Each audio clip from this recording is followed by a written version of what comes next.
Today seems to be a holiday that I've gotten actually more greetings and announcements related to than anything last week or any other holiday in living memory.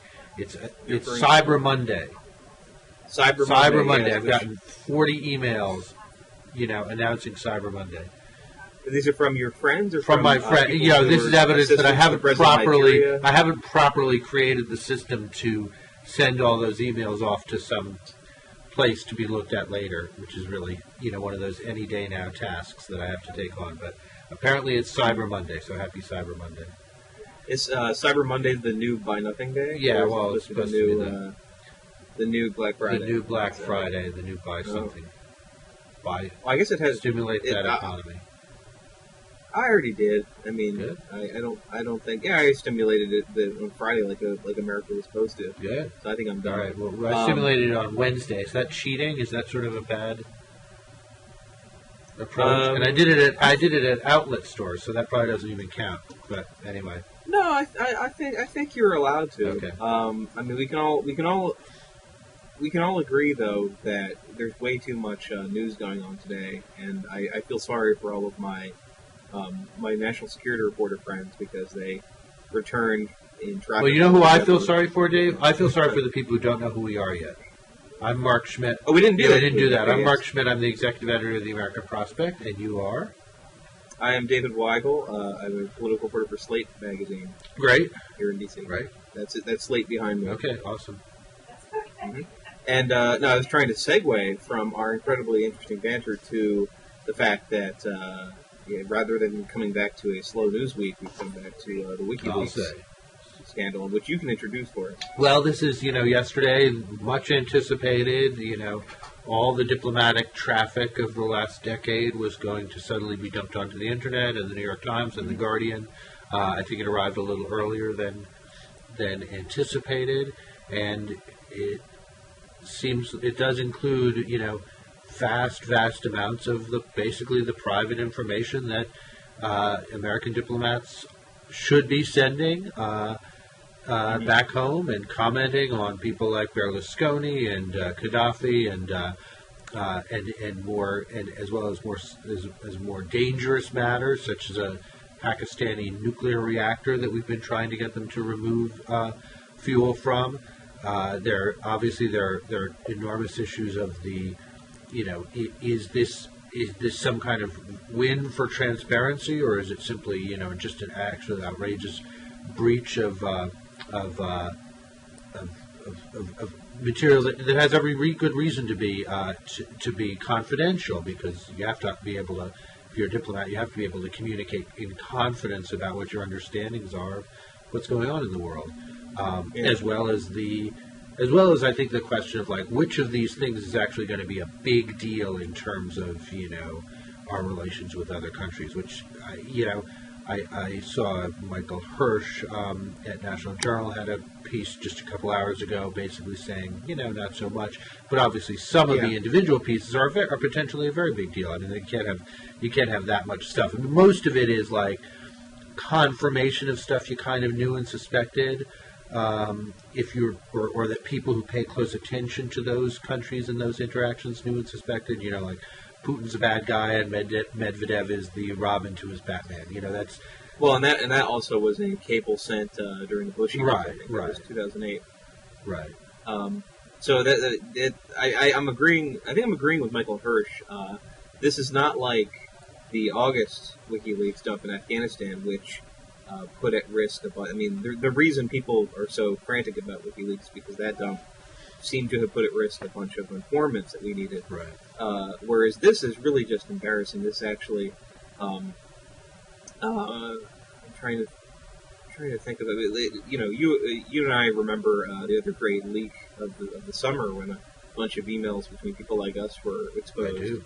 And 90% not people like us. Yeah, and other people like resembling our facial structure and writing style that you never proved with me.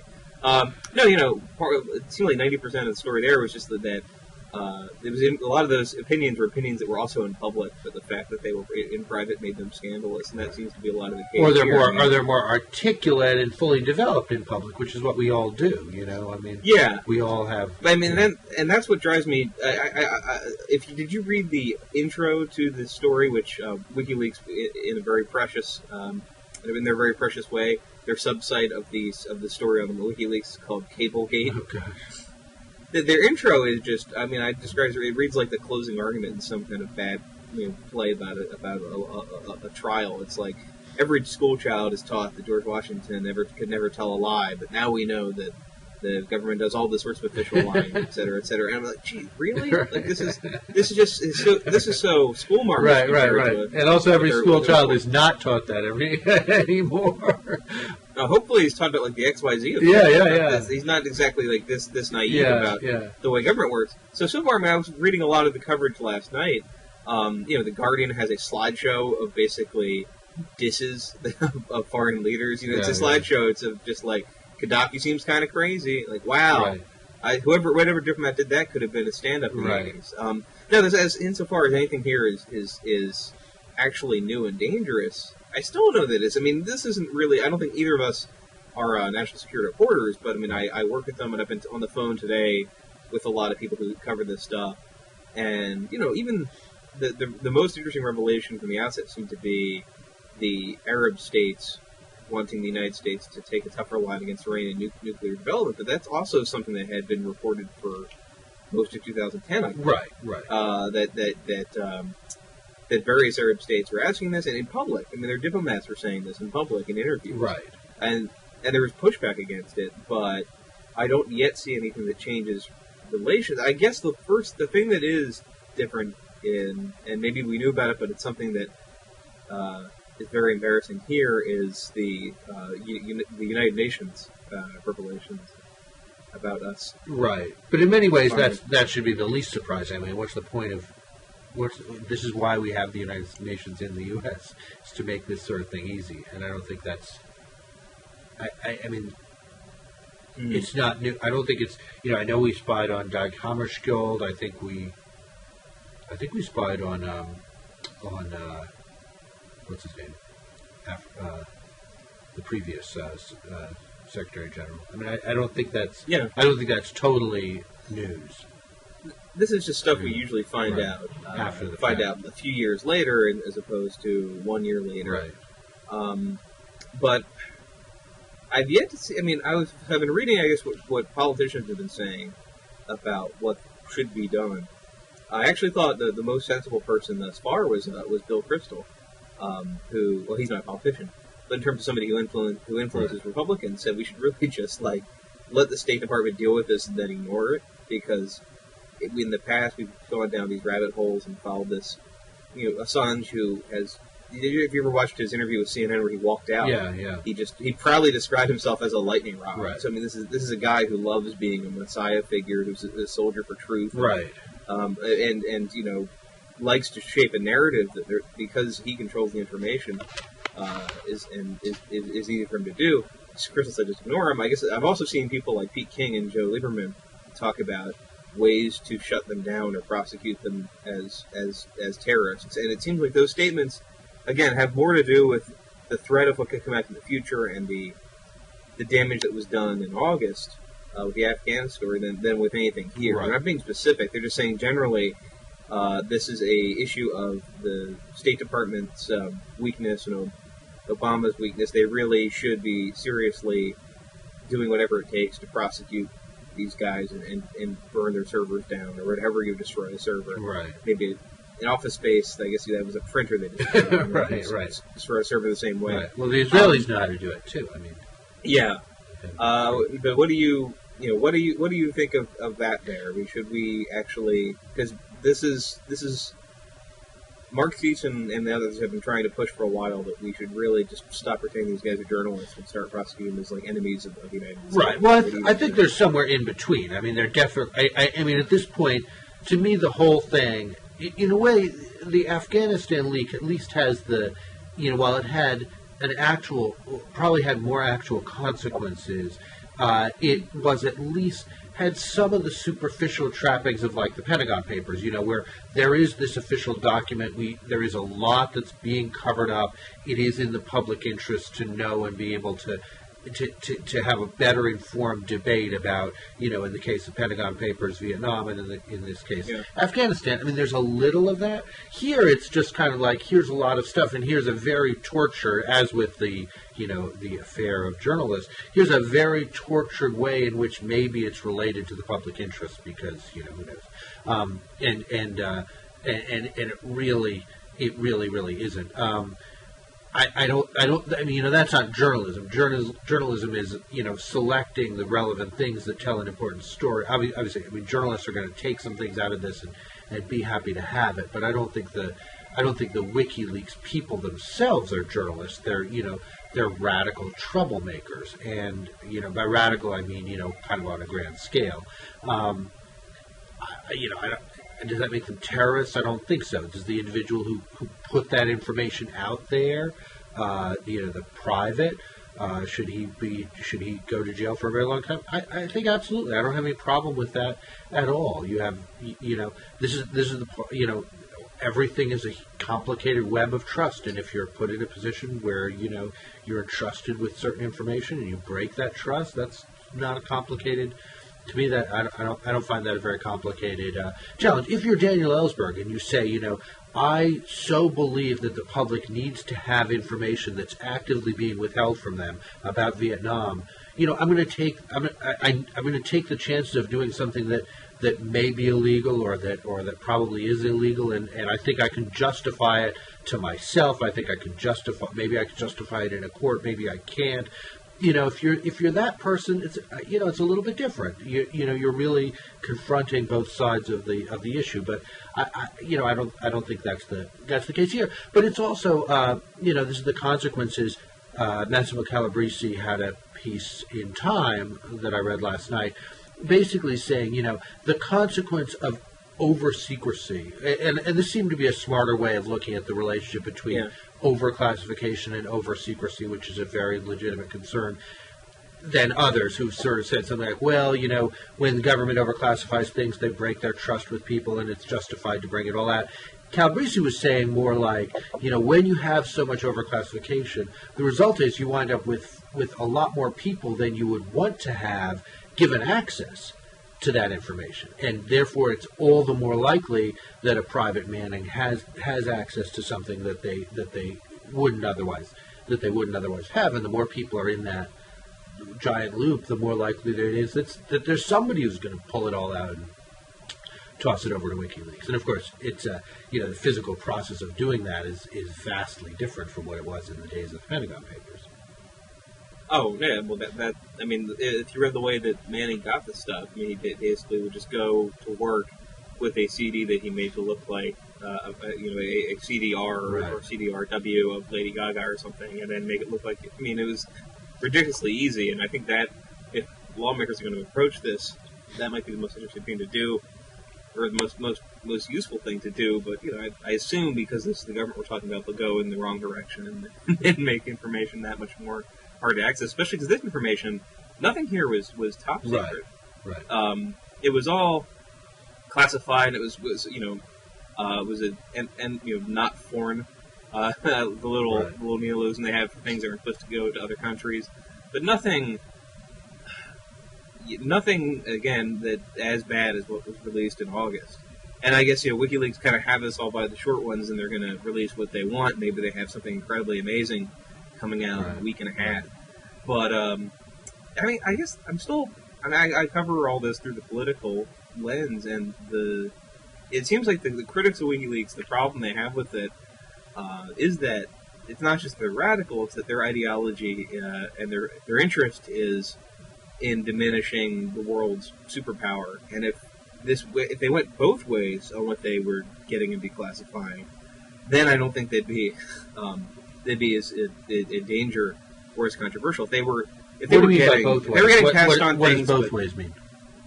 Oh, both ways. I mean, if they were getting FARC internal memos or things from Al Qaeda and then putting them up. Right. I think you'd have people like Pete King and Joe Lieberman saying they were performing a heroic service. You know, and there's even, I think there might be a use for something like that on the planet too. You know, some people who can't really be tracked easily, who just put up all sorts of secret information from. But the problem is that they clearly are doing it to weaken America's role in the world and make it impossible, or at least very difficult, for America to prosecute wars, America to have successful negotiations, to do any kind of brinksmanship. If they did it, what is needed is some sort of way for this to be done that screws over the Russians. Basically. Right. That's when you'd see them getting protected. Right. And yeah, again, the way you have to go back to the way they package this and the way they release this. Even I think the Guardian's description of this. The Guardian, I think, were the people who gave it to the New York Times too.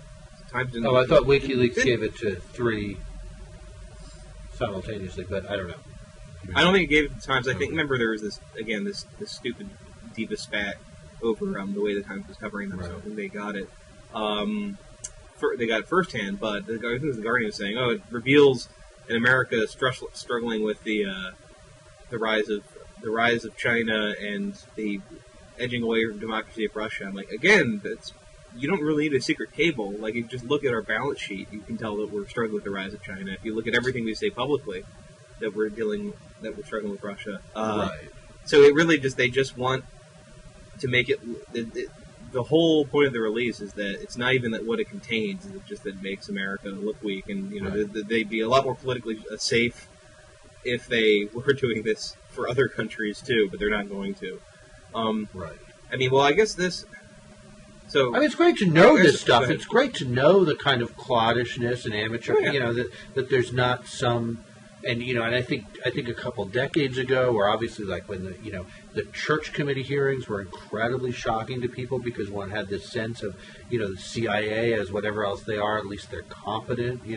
I mean it's the clay feet. We don't really need to know it to be reminded anymore of the clay feet, but it's a kind of vivid confirmation. I guess. It would be great to know that. It would be good to be reminded of that of other countries too. Obviously, but you're right. I mean, there's only one. Yeah, I think we can't really have a discussion about information and if all the information we release is about us. Right. It was actually a somewhat level playing field where no country could do any kind of subterfuge of that being made public, and that's when WikiLeaks began. That seemed to be what it was doing. I remember their first big explosive scoops were about corruption in Kenya. Right. I think it was and that was when they were. I mean, but I mean, I'm not even saying they work with what they've got. So, obviously, I mean, presumably if somebody comes from Mossad tomorrow and says, "I've got here's a couple DVDs full of stuff," they'll take it, I guess, and maybe ultimately. The world completely changes to the point where you have that attitude. I mean, there's a world of difference, I think, for example, in government between, organizations that are subject to FOIA and organizations that aren't. I worked on the Hill, which is never subject to FOIA, and you kind of have that attitude. But if you're on the other side, you're really careful about what you put on paper and things like that. But at the same time, I mean, if you work with that attitude of anything you say or write could wind up in the Wall Street Journal, I mean, sometimes that's a I don't know, for some reason somebody I used to work with always used to use the Journal as the example. It probably limits certain kinds of things, but does kind of keep things from, I think, getting a little too crazy. But what's interesting? What's interesting to me on the politics of it is there's a whole other side. I wrote a piece a couple months ago about transparency and state government and things like that. There's a whole cult which Grover Norquist is very heavily involved in. Of we want every single anything related to state government on the internet immediately. So every state employee's credit cards, down to every transaction immediately. I mean, it is the cult of the invasion of any kind of private transaction or any kind of sort of a radical assumption of publicity as the baseline rather than just normal confidentiality. Obviously, even though these are things that people are doing in the course of work. I mean, whether somebody bought 1,000 business cards or 5,000 business cards or whatever, obviously, you get all that stuff, and eventually you'll find somebody who paid for a lap dance. That's basically what it's all about. No, definitely. Yeah, I've written the same thing, and I've written about Norquist's role in this too. And they've got allies, the Sunlight Foundation, these other groups, who just think it's a pure good government issue to have everything transparent. And no one wants to argue. Maybe once one a politician who argues the obvious point, which is that you actually, in order for government to work, you need sometimes the door to close and people to hash stuff out. Right. I think maybe it was New York politicians or California politicians who pointed this out. I mean, look at the healthcare debate. The thing that I actually find on the campaign trail more than anything else, when people don't like the healthcare debate, is that they thought it was all going to be on C-SPAN. It wasn't. The thing that they don't like, which it all was on C-SPAN, of course. Well, it was. Yeah. The everything about it was public, but the impression that there's a back room somewhere, the immediate assumption is that something in the back room is illicit, or if we don't have the immediate access to the money or the tax returns, then that must be illicit too. And in actuality, we don't let's see if corporate America can survive the way that works, or if the think tanks can survive, because the think tanks don't, corporate America doesn't. You're not allowed to just ask for everything that Moody's has if your question, unless you subpoena them. I mean, there's a very I think lazy debate about transparency here, and that's hopefully we're not. I don't think we're engaging that kind of laziness when we talk about WikiLeaks. But the point is, first of all, this WikiLeaks, what they're doing is not transparency for everyone, just selective transparency about something they don't like. And if they were being transparent about everyone, it's not clear that's a good idea. I mean, I've actually just been going through Edmund Morris's second Teddy Roosevelt book before I read the third one. And, I don't think the world would have been better off if, instead of Teddy Roosevelt very successfully edging Japan and Russia towards a conclusion to their war, if everything he said had been public. If somebody had just been, handing out his cables to the media. Right. I mean, you're able to do things in diplomacy by subterfuge, just like in business. I don't think I'd make very much money in the stock market if I announced everything I was going to do, and everyone else in their company had to announce they were going to do. There's just the assumption that everything must be public at all times. Right. I think it's always actually at false when it starts. And just as I'm not comparing Grover Norquist to Julian Assange, because I quite like Grover Norquist. I think he's right about a lot of things. But just like Julian Assange, when he talks about transparency, does not mean transparency. He means transparency about things that he thinks will help his cause.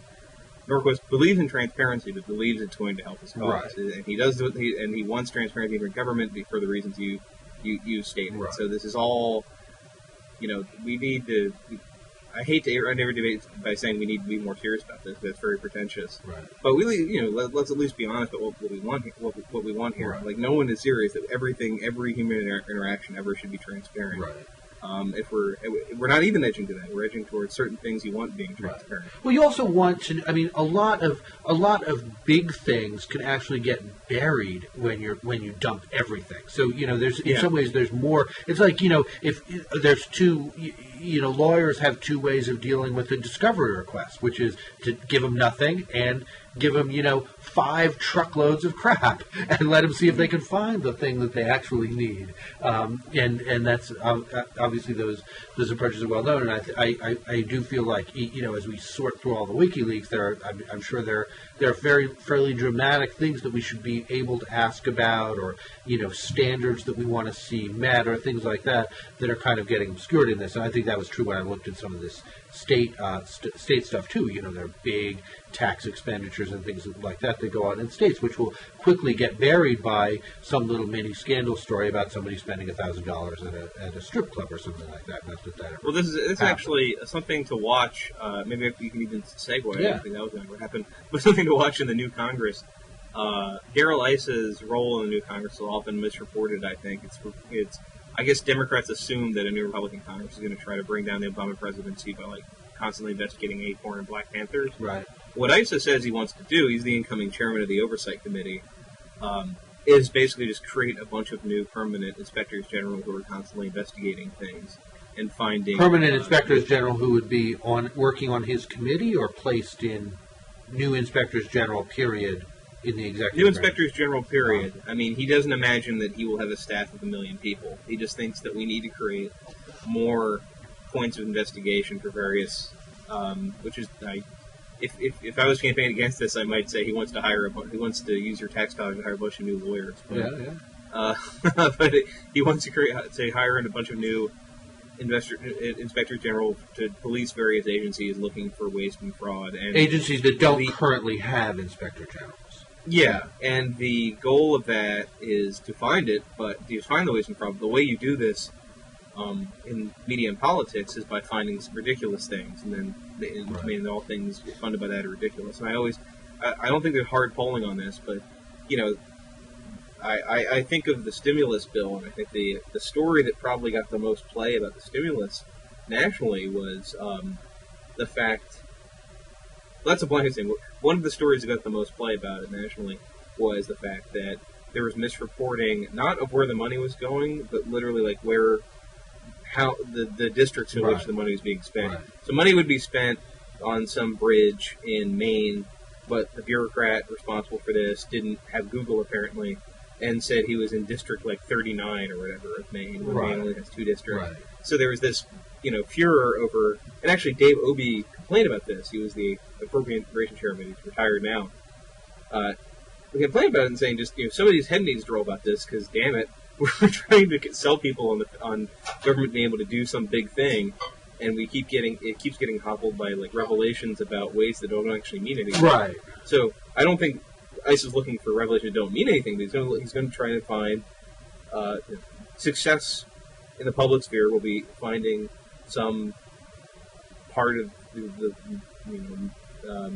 Social Security Administration or Defense Department or whatever that crystallizes the idea that it's overspending, even if that doesn't actually get to the overspending. The classic example is what? The Pentagon's $500 toilets. Right. Stuff like that, I think, is how we're going to start looking at federal spending everywhere, not just in the stimulus. And the stimulus will be where it starts, though. Right. I mean, like, the victors are going to be able to write the history here, I think, and prove that the stimulus was actually just like a bunch of boondoggles for pools that cost way too much money in somebody's district. And then there's the great revelation that most of this, that a lot of the stimulus dollars went to Democratic districts, which is entirely because money that went through a state government was allocated to the state capital, and our state, Albany and Sacramento and Springfield and so forth tend to have Democratic representatives.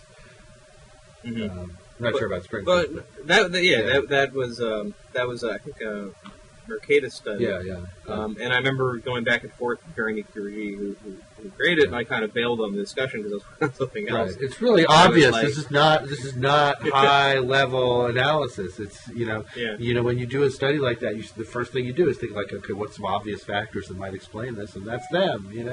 That's it. These are state capitals. This is the way the media works. Right. I mean, the study that proves. I mean, think of the kind of scientific studies that we report. It's not. It's that what is the new food that will magically make you thinner, and what is this one sexual habit that turns out everyone has, or this is the same thing. To get these to further your argument about why government doesn't work, you need to find amazing examples of why government doesn't work. So I think that's where they're going to go with this. Now, just to go back to the beginning here, I mean, you're saying that Issa. You're saying that his plans are misreported, but one of the weird things about Issa is that he kind of has a lot of different. At one moment he says he's going to hold 2 hearings a day, every day for 40 weeks, and in certain circumstances he's saying the committee's going to do a lot. Then in other circumstances he says they're not going to do. I mean, just walk me through your insight about why this is the real Darrell Issa plan. Because it seems to cede a lot. I mean, the problem with that plan is it seems to give up a lot of control. If you're Darrell Issa, you want to pick and choose what your scandals are, and I think placing inspector generals around doesn't necessarily do that. I mean, well, part of his plan is to spin people like me into thinking he's not going to become the next Dan Burton. And he's already the next Dan Burton. He was the next Dan Burton when he was 17 years old and stealing cars. I mean, you know. It's not like his reputation is up here and he's worried about it falling, you know. No. I can see a multi-stage plan here. I think the thing that's being misreported is, and the same thing happened, when John Conyers was taking over and Henry Wax was taking over in 2007. Misreport's the wrong word. I mean, I think if you actually know where to read, you get this. But the party that has something to lose argues and gets some pickup for the idea that there's going to be a bunch of investigations about meaningless stuff. And that's what the pre-election, I think Al Franken and a bunch of Democrats said this, that they were going to tie up the Obama administration to endless investigations about nothing in particular, like the new Black Panthers and Acorn and things like that. And Issa clearly, 2 months for the election, stopped talking about those things, and he'd been responsible for bringing a lot of them in the public. Right. I mean, the Joe Sestak thing, for example, that was because he relentlessly promoted it. Right. And then he didn't talk about that much, even though Joe Sestak came close to winning the Senate seat. Right. So he clearly is trying. His goal for when he takes over will be to see if he can create a bunch of new inspectors for discovering ways to fraud. And then I think down the line, I don't think he's going to avoid investigating a new Flashpoint scandal. I mean, you don't say this stuff, but when I've had the opportunity to talk to him about it, I mean, he doesn't. I guess there's not. I haven't encountered any scandals that. I'm trying to think of. Yeah, it's clear that he's not closing the gate on investigating anything that's just very newsy. You just don't declare that you're going to do so. He went for a while. His utility was in getting these things in the headlines because, for example, the new Black Panther thing was not much of a story until a congressman started promoting it, and then because the Congress was promoting it, a former DOJ lawyer came out and was promoting it. So, although there was some push. I mean, Adam Serwer here has been reporting that for a couple of years. There was a lot of stuff happening on it before Issa grabbed onto it, I think. Mm-hmm. But I don't know. I mean, it seems like they put a lot of investment into New Black Panther Party and Acorn. Why give it up? I mean, every Beck watcher knows all there is to know about Wade Rathke and Acorn and its nefarious ties and all that. More than I ever. Yeah, I think they will probably get into that if they have a reason to get into that. But the first thing they're going to go after is spending because, I don't know. I mean, they could lose the plot completely, but it seemed like Issa went from talking about every single scandal under the sun to honing in on possible waste and fraud scandals. So I think he is going to do that, and that's what I mean. I mean, I think reporters have been accurately getting what he's saying throughout his career as the ranking member. I think it was like Mother Jones profiled him first, and they were pointing out this is going to be his role. He's going to be the guy who brings this stuff out and puts it on TV. Right. But I think Democrats have been people who've been reporting or Democrats have been thinking that he's immediately going to look for a way to impeach Obama. They don't quite get how this. It's not like '95 when there are a bunch of scandals that Republicans promised to investigate and they won. Right. The only thing they've won on is promising to roll back spending. Right. So that's what they're doing. Well, I guess that makes sense. That obviously, you want to start off with the things that are most legitimately related to the public interest, and that seem to have something to do with a good public cause, like reducing spending, as opposed to things that are marginally connected, or not at all connected to Obama. Yeah. Yeah, and I just don't. I think that's what we should expect first. Now, I mean, I can use this to talk though about it. I think the reason might be kept honest on this is because it really is interesting the degree to which Tea Party activists. Now, obviously, some of them have dropped off, but the ones who are still fully active have really turned their attention immediately from the election to making sure that the right people win committee assignments. Right. It's interesting because I remember now liberals did this in 2009 to make sure. Not that there wasn't a ton they could do. I mean, there's not a ton that public pressure could do, but they didn't hurt that progressives wanted Waxman to take over energy instead of Dingell. Right. But you guys are having a bunch of different committees now because I've been noticing I've been covering how there are multiple entries trying to make sure Fred Upton does not take over energy. Right. On the Republican I got an email about that the other day, pointing Yeah. out that he only has a 78% voting record for the American Conservative Union. Yeah, Which so is, Freedom that's Works is pretty. campaigning. That's 22% that's left on the table.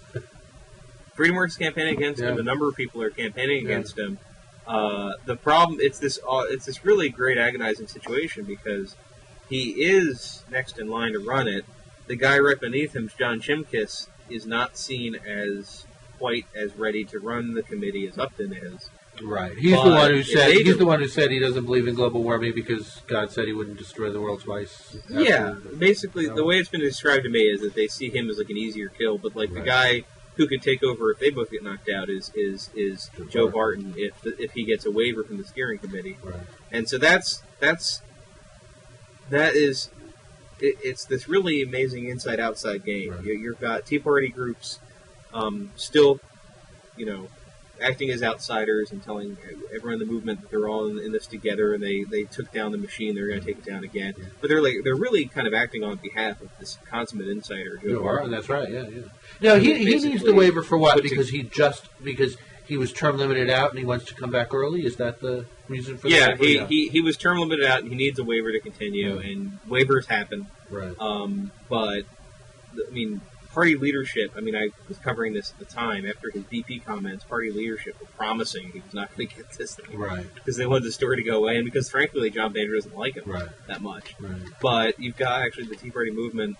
They're not advocating for him, Right. but they're being kind of steered toward opposing somebody who's a threat to him. Right. And this is happening on a Isn't there a fourth committee. candidate as well? Is there a fourth in that mix? I saw I something. blanked on his I name. saw something Yes, the guy referring from to poor California. people. A guy from California who I'm told just doesn't really have the support there. Uh, But I haven't. Also there's a long weekend, so I haven't checked it out. The Right. train shifted. It's they're limited it back to 2 p.m. Right. So we'll know. But no, it's been interesting to me that these, Tea Party activists. Now it's hard to quantify how many of them are doing this. Clearly, they're not as engaged as they were when they were trying to stop the healthcare bill from passing and holding rallies and melting phone lines and stuff like that. But the big smart Tea Party groups like Tea Party Patriots has also endorsed Jack Kingston to run appropriations, even though he's a couple of terms of seniority behind the front runners. And it's fairly sophisticated. Now, Tea Party Patriots, remember, they expanded their leadership and they brought in Ernie Ishta, who Right. works at Heritage, right. as I think basically to help with things like this, Uh-huh. to make sure that they go from being a whatever they were, kind of a catch-all conservative group, to being really targeted and smart and knowing how to, where to throw their power to help their causes. So it's pretty sophisticated. I don't know if this is a brand new frontier in political sophistication. Maybe it is in conservative activists being on the same page right away in who should take over various committees. Right. I mean, I think it was a little more internal, when there was the battle over Spectre taking over judiciary, Yeah. and then, he was given a whole bunch of requirements if he was given the job. And I think there have been a few of those on the House side as well, but I feel like it hasn't had, it's a little bit more like, it doesn't have a grassroots element. It's just, certain congressional leaders, and then it's American Conservative Union, and it's Pat Toomey's group. Just kind of put it's a very Washington operation, I guess, more than something with that uncontrollable grassroots element. It is, yeah. And that's what I'm trying to see how much that continues to be the case, that they can, that the Tea Party, the official Tea Party leadership, the guys that the media all rush to quote, can get brought Right. in on these causes that also benefit the insider, Right. because their interests have never been that divergent, really. I Right. mean, the interest of Freedom Works and the Club for, I guess the Club for Growth no one ever talks about. The Club for Growth was like the proto Tea Party. They actually were the guys who wanted to take out incumbents who were not conservative enough, but Right. we all kind of covered them as a well-moneyed Wall Street Journal op-ed page sort of. Which they are. I mean, there's no Club for Growth Which they rallies, and they don't have small donors and all that. I mean, which they are, but the Tea Party has the same goals, but are grassroots, and their spokesmen are really folksy, and they really mean this stuff. Like, I don't think they're being suckered, but I definitely think that kind of political operators are trying to make sure that they can capture them and get them on board for everything they also want. Now, I mean, Ken Vogel had a good story in Politico that ran over the holiday about Gary Aldrich. I saw that, yeah. And I was annoyed because I seen him at Tea Party events. I was like, "Oh, it's Gary Aldrich. I guess he's still around." I wasn't aware just like the degree to which he really has been kind of running this podunk think tank for 10 years. And I guess he was going to take over Ginny Thomas's operation. Yeah, he just sees this opportunity for somebody who understands politics to present himself as. And it was interesting the way he was presenting himself was not as this old political hand, but as somebody who'd fought like the progressive machine and knew how dirty it was, and he was. Man, I remember when that book came out. Just as it was in the height of the anti-Clinton unlimited access, and it was just like what his claim was that the Hillary and the women who work for Hillary hung sex toys on the White House Christmas tree. I mean, we're really supposed to believe that? Yeah, I mean, it's just. It'd be great if it were true. Oh, that was great too. That was anecdotes. It's amazing how that stuff survives, doesn't it? I mean, everything he has in there survives, and it's not hard to convince Tea Parties that Bill Clinton was bad. But now they love him now compared to Obama, who's the most anti-American president. But that's ever. the thing. I actually think the Tea Party's sad here in this. I mean, I keep saying, what will they be captured? But actually, there's a bunch of them who are in leadership positions who are very skeptical of anyone who's ever been connected to Washington. So really, I've noticed that as soon as somebody's smoked out, they all kind of run away from them.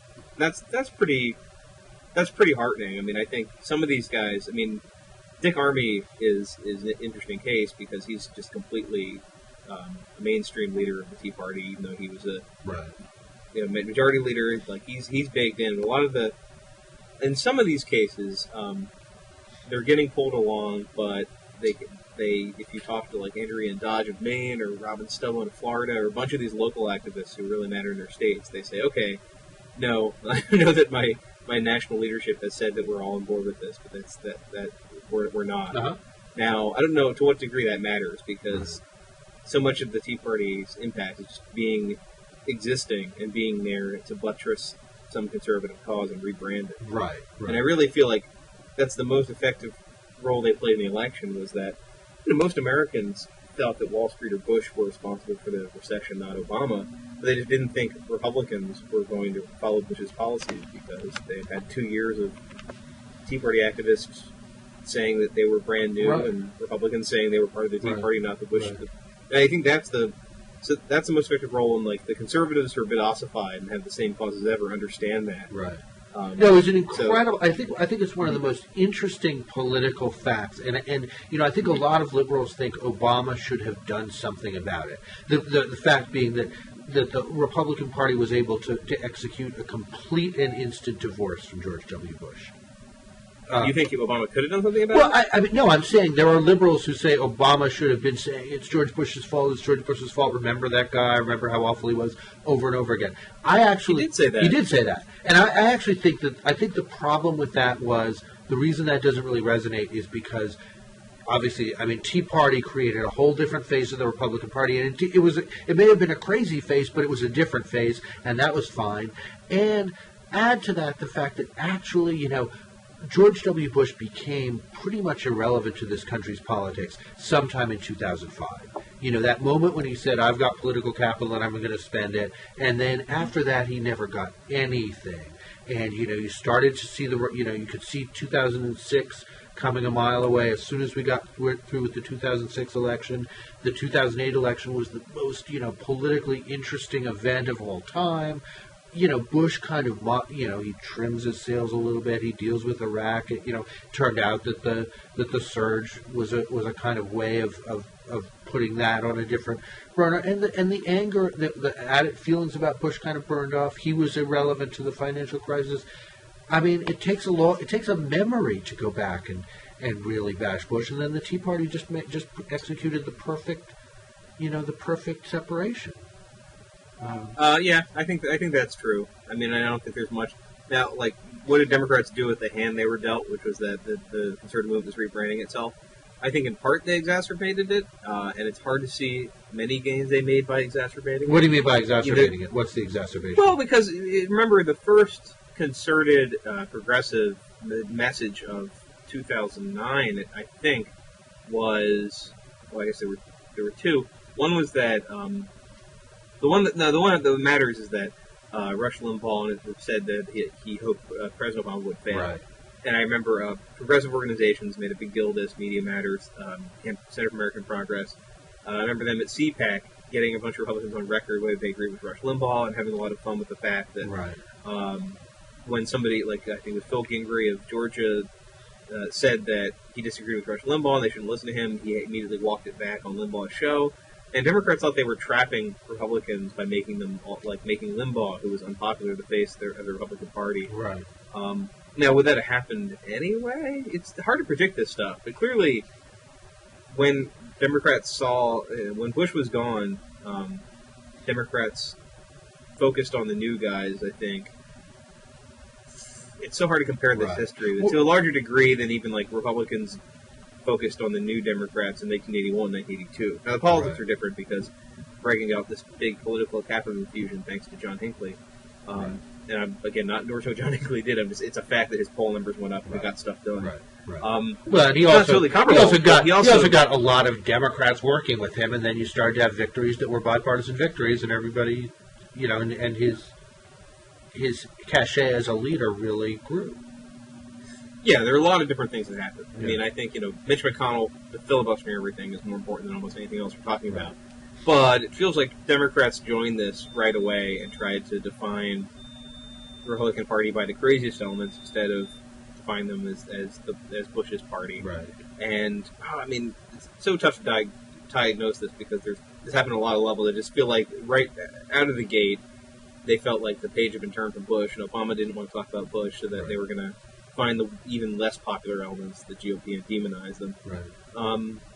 But I mean, this stuff is also slippery because how much were you going to do with 9.6% unemployment anyway? Right. I mean, that's mostly the argument I've been making, but it's interesting to think about alternatives. I mean, it's interesting to think about whether in that 2009 period there would have been some opportunity. I mean, this is a case that a friend of mine made to me, a somewhat more conservative friend of mine made to me the other day, that there was nothing in the Obama agenda that was comparable to welfare reform for Clinton. There was nothing that seemed to cross in any, it definitely appeared to be, even if health care reform was, as I would always argue, basically a Republican blueprint for something that everybody wanted to do, there was nothing that had that, that cross-cutting angle of, this is different from a standard progressive agenda that maybe send a different message. But then that's what he's trying to do now, and I think it's a little bit hapless with, I think as we speak, they're announcing the pay freeze for federal workers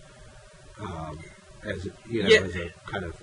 I hear your point, which I don't think is going to do much except freeze the pay of federal workers. Yeah, that I think it was Matt Iglesias pointed out on Twitter that this seems in line. It was Twitter, so he said it more succinctly than I'm saying it. But this is in line with Obama's usual method of negotiation, which is to give away something and apparently get nothing for it. Right. Democrats don't like this, and I'm sure I'm going to read a Stanley Kurtz essay by 5 or something that proves how an essay that Bill Ayers wrote in 1987 laid the groundwork for Obama to do this. No one's going to give him credit on this. Right. I mean, they've, but it's so, it's not clear what he's actually going to get. I don't know how this plays with ordinary Americans, though, because again, we've been talking about how it's really not the big picture. Or it is, I guess, it's more small things that connect to people end up convincing them of what the big picture really is. We found there's a bunch of waste in the stimulus, thus the stimulus is wasteful. The White House is pretty cynical. Maybe it turns out that they have data that proves people think that federal workers are paid too much money and that they're going to rush to Obama not rush Obama, but think that he heard them by freezing them. Right. I mean, people, so far Republicans are not against it. Right. Right. I mean, people do think federal workers are paid too much money. I mean, that's obviously that's a big message, and they're pounding away at it. Whether they, they're not. I mean, it's comparing a mostly white collar educated workforce with everybody in the country is obviously not going to be an even comparison. But nor are people going to feel like, oh, he's now heard us, he's done this thing. It's probably not going to have any particular value except to take some money out of the economy that would have come into the economy through the ordinary COLAs that federal workers get, which would be probably pretty minimal anyway. It definitely seems like that. I hold the confidence that the administration can find the right way to, cast the conflict in a way that works for them. But I'm not seeing it now. This is not it. This is not. I mean, maybe it takes one particular talking point off the table, but other than that, it's not something that's going to change the. I mean, but does it? I don't even know if it does. I hadn't heard many Republicans talk about this in particular. The only thing they focused on completely was extending every single Bush tax cut for as long as possible. I mean, there's been a lot. There's a recurring theme which you could see coming up in a bigger way, which Paul Waldman wrote about on our site last week. Yeah. Of like the federal government employees paid too much, federal employees paid too much. It was definitely a talking point that was moving up, and there was a study about comparing the federal workforce with the entire private sector workforce, and yes, they are paid more. No, they're not paid more if you compare geologists to geologists or whatever. That kind of study is a great area for junk statistics. Yeah, sure. The one-to-one comparison of all, Right. So I think you could see that coming up, but I don't. I mean, there's something yet to be figured out about how you govern. I mean, I think the Republicans have their own problems in figuring out how they're going to govern. I mean, it'd be interesting, if John Boehner has to live with committee chairs that aren't the people he wants, but are basically thrust into power by external Tea Party activists who he has no control over. He's not going to be wild about that arrangement either. That's true. I mean, he'll be having a better time than the Obama administration. Right. Didn't want either of the people. Well, that's true. Who could have had been the chairman. Right. And a better time than he was having a year ago. So I guess. I mean, if the Obama administration is finding ways to short circuit coming, founts of outrage against the government, then that's pretty savvy. Mm-hmm. Again, right now, liberal commentators are a lot of fun, yourself included. But I mean, the enthusiasm seems to be so low that nothing. I don't see Obama coming out with anything that's going to convince people unless he cobbled together some brilliant tax cut compromise. Even then, I don't think that nothing he's going to do is going to please people and convince them that he's back on the right track. So I'm thinking of what those things barely even matter. Right. All that really matters is whether he go ahead. Right. I mean, I have a very low standard for being on the right track. I don't have a. Yeah. I mean, I think a lot of liberal commentators are on the track of now is the moment to take up the populist mantle that he didn't take up in 2009, and people are suffering, and you need to put yourself on their side and against the banks and the Republicans. I mean, I feel like in a few months the economy is going to feel like it's not that bad, and the populist vigor is going to fall away anyway, and Obama was never meant to be a populist anyway. Where's the message for that kind of times, which could be a fairly modest message? I mean, I don't need this to be a grand period of confrontation, but I do think that there will be something. I mean, there are definitely dilemmas to the Republican situation that create opportunities. They're not going to be the same as the opportunities in 1994 and 95, because those Republicans took themselves so seriously. I mean, they said we're going to cut Medicare and Medicaid and the earned income tax credit, and we'll shut down the government to do it. These Republicans know that they're not even going to try to do that stuff. They campaigned against cutting Medicare. So, there's that lack of seriousness creates an elusive quality. It makes it hard to know where that point of conflict is ultimately going to be that helps Obama define the conflict and get back on the right track. I'm not, but I think it could easily be there. I just don't know exactly what it's going to be. Well, I guess we can agree that neither of us knows where it's going to be. The Republicans are going to. I had this before. I mean, Well, I hope we didn't waste people's time who watched this whole thing just to see it. No, it. But I before we close, I wanted to make sure we touch on something else because I think you seem to think that really this is all pretty determined by the economy, and if unemployment falls faster than we expect by the 2012 election, then obviously Obama will win again.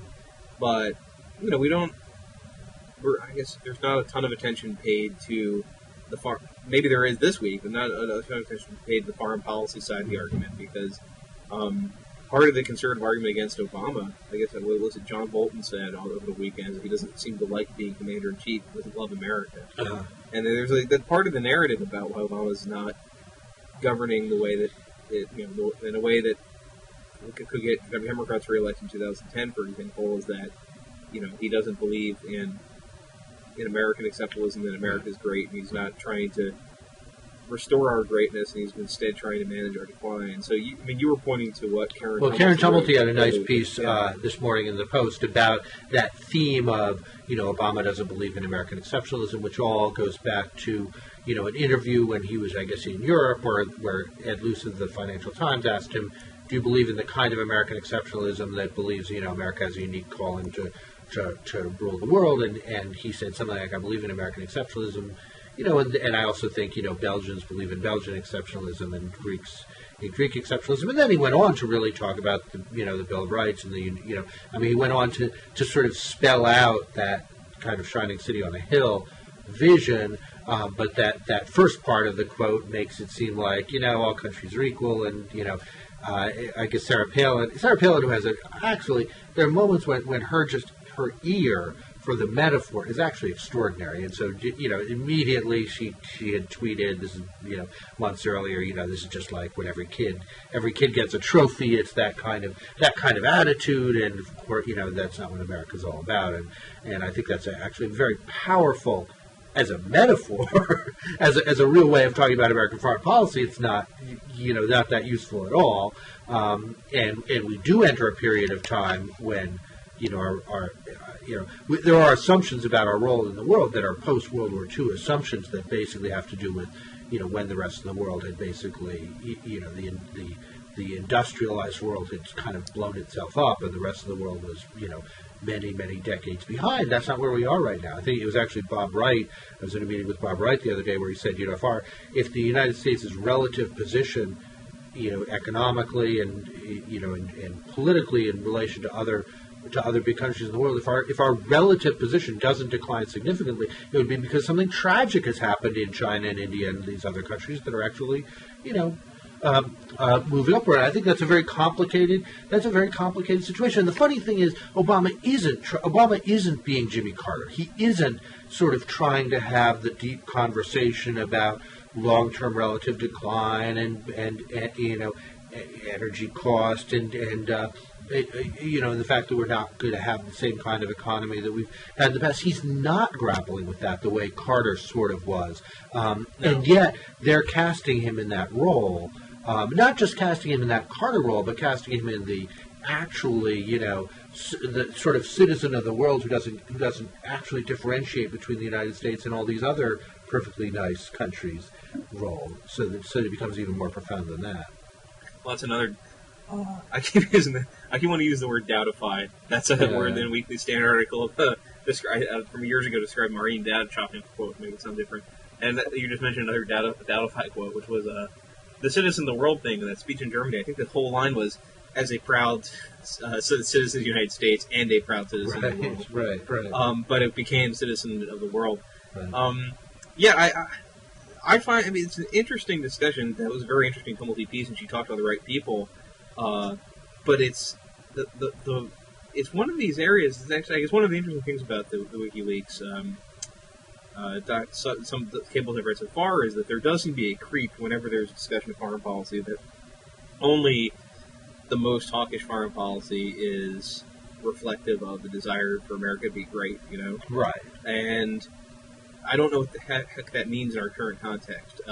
There's a lot made of the fact that when Obama talks about Afghanistan, he says things like, draw down the commitment He doesn't say the word war very often. He doesn't use what's Rudy Giuliani's always banging on about, how he doesn't refer to a war on Islamic jihadism. Right. And that seems to be completely irrelevant, unless I'm missing something. There's this kind of Hardy Boys version of history in which to be a successful president you need to use really powerful adjectives and adverbs. And if you're not using the powerful adjectives and adverbs, then you're not serious about this. Right.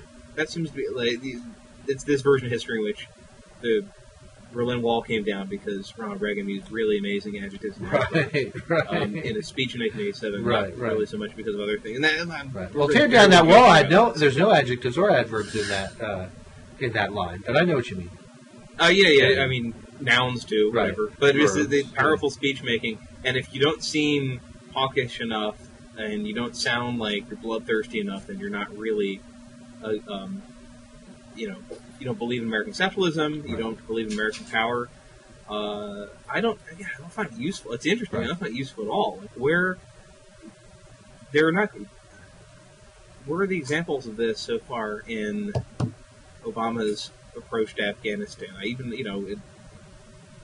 He basically came down where on the commitment on sending more troops there. Basically came down where Mullen and others wanted him to come down before the process started.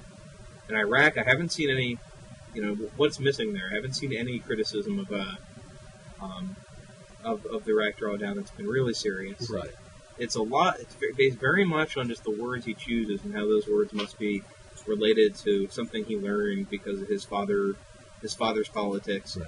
Well, that's the Dinesh D'Souza, still at number 6 on the bestseller list or something argument. But I guess so. And I guess Bill Galston in the Tumulty piece was saying, well, Democrats in general, because of Bush's messianic foreign policy, are cooler on American power than they used to be.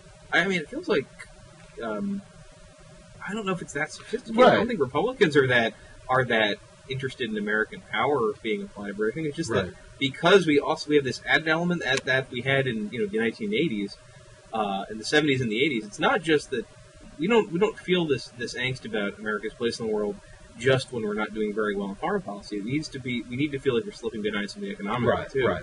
And that's the case. I mean, I think the reason why this is resonant is if you looked at again arguments in the campaign, it was that Obama's policies were damaging not just because there was big debt, but because the debt was to China. Right. And we were just accelerating the takeover of this horrible communist power, who were going to grow faster than us and dominate the world as they dominate right now, manufacturing. And it wasn't even.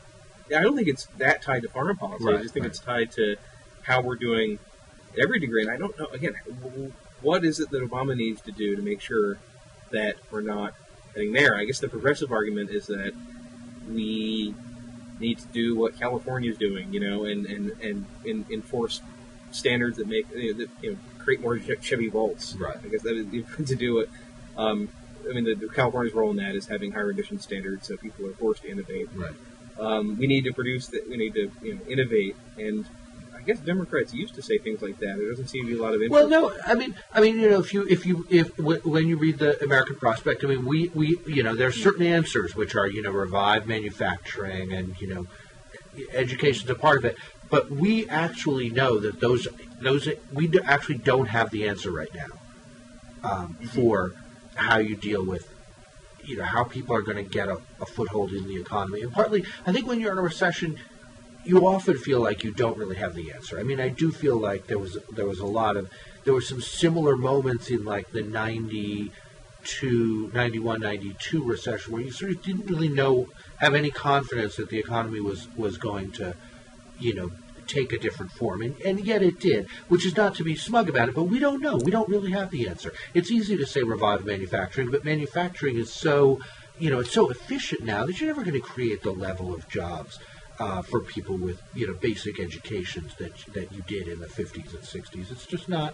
That's just not not even going to be realistic. So it's hard to really know, and it's hard to kind of admit that we don't have that answer. But I think we ought to admitting it is the best way to kind of get to work on doing it. And then the military becomes a funny, I mean, Republicans don't have an answer for that either, but the military posturing becomes, I think, a good metaphor for it, which is funny to call it American exceptionalism because, I was really, the last part of Karen Tumulty's piece where she kind of gets into the history of that term and the fact that it historically referred to the fact that, that America didn't have any kind of socialism.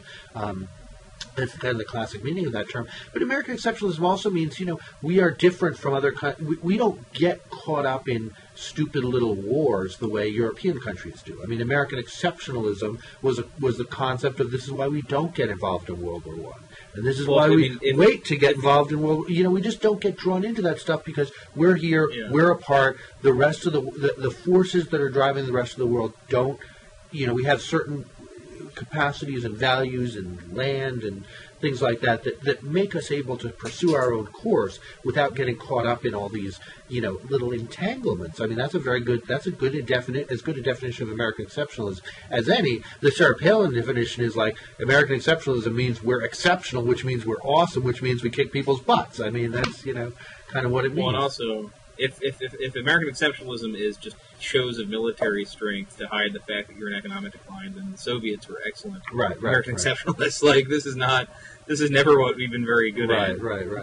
This is I'm convinced it's deeper than that because again, it's not.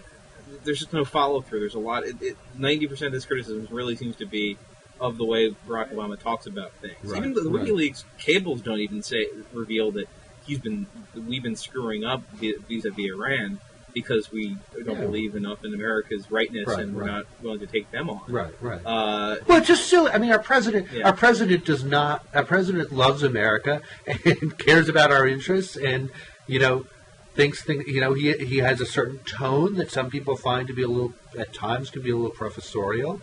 But it's not. I mean, of course it's ridiculous. Of course, any argument that's premised on he doesn't love America or he doesn't have our interests at heart or he doesn't care enough about America relative to other countries, of course that's a lie. I mean, it's preposterous. Yeah, I don't know how much the person's got. I mean, D'Souza's revealing. I've actually read D'Souza's book, and it's because it really just has to go and cherry pick things Obama said plus things his father did to build this case that secretly when he fails to get a trade deal with South Korea, it's because he hates America and because he wants the colonial world to prosper.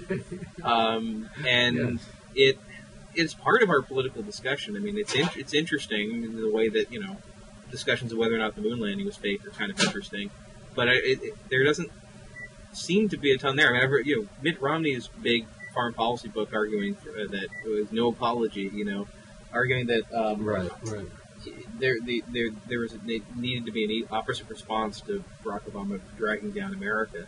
Again, there wasn't really specific criticism of. Now, I guess the reason I'm kind of talking over myself because I was just realizing that the reason maybe that the talk is more about American exceptionalism than anything specific is because if you're serious about this, you're a hawk or neoconservative. Your problem with Obama is not what he's not doing with our army. It's that he is not pursuing with gusto kind of the John Yoo, Mark Thiessen, Dick Cheney approach to the ugly side of the war on terror. That he has talked down torture, that he's talked down Gitmo. Now, of course, this is another thing I'm saying where if you actually look at what he's doing, it's harder to make the case because, he hasn't closed down Gitmo. We're still assassinating foreign citizens. I guess the only complaint you can really make is that we're doing too many drone attacks in Afghanistan, not enough on-the-ground intelligence, but I'm not sure that's borne out either. But having a discussion... And that's a complicated on-the-ground... It is, but having a discussion about whether the Obama doesn't love it, whether the president doesn't love America enough is easier to have than... Hey, my position is that we should be torturing more people. I think this is saying that this seems to be one of those reductionist things where you can just. There's a lot they're implying here and not saying whenever they talk about the president not believing in exceptionalism. Right. But how do you even get to the point where you even have? I mean, there have been plenty of presidents. I was brought up hating Richard Nixon. I've always been soft on Reagan, but I hated President Bush. I never was part of a conversation where anybody for a moment thought that Nixon or George W. Bush or whatever doesn't love America. I mean, that's not, how do you even get to that mindset where somebody who's elected by 54% of the American people is somehow not, as a Manchurian candidate or whatever. I mean, why are we even pretending to take this seriously? I think because the opinion is out there that we're in decline. There's a search for a scapegoat because your politics are, they failed. Frankly, they were at the end of 2008. They were, what Bill Kristol believes of foreign policy was pretty unpopular. So you reframe them. And I think that's what's going to happen. By you, you don't mean me. Yeah, you mean totally the you. Yeah. Well, I need to jump off now, and I see that. I do too. We had some other things we were going to talk about, but we'll put in a petition to do this again. Oh no, sure. I mean, I think we spent half the time on WikiLeaks, which is as it should be. But it was very, very good talking to you. Hopefully, we answered every question anyone has. Likewise, sir. All right. Good day. Take care. Have a good day. Have a good Cyber Monday. Have a great Bionic Tuesday. All right. Bye.